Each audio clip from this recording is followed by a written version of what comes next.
民进党台中市议员提案要普发现金5万块，要求徛名表决。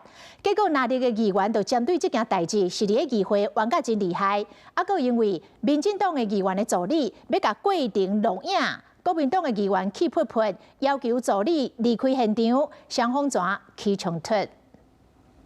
滚出去！你干嘛？告诉你不要在这边！国民党台中市议员李中气噗噗，要求民进党议员的助理随离开议场。请你离开！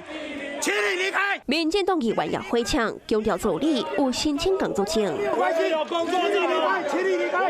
请你离开！昨知影，那了议员伫临时会为着敢要普发5万块现金，伫市长罗秀安那边头前爆发着冲突。 助理也冲入到议场内底，甲议员道歉会面，引发着国民党议员的不满。出去！出去啦！还拍什么？这有没有来火了哟？国民党议员强调，为了议场的秩序，10人就伫临时会会议的记录做出决议。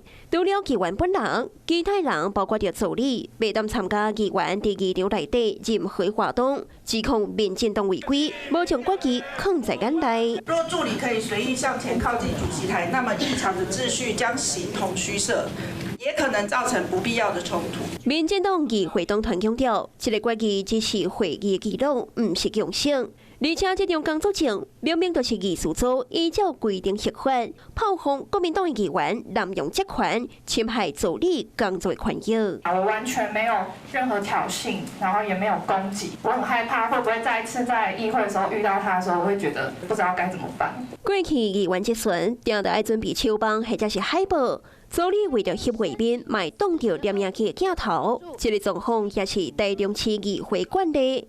是讲甲台南市议会来比，助理袂当入去议场，若需要画面，议会的工作人员会道歉。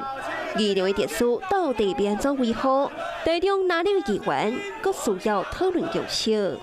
Hello， 我是林仙怡。想要抢先掌握最及时的新闻资讯吗？赶快订阅、按赞、开启小铃铛，锁定华视新闻 YouTube 频道。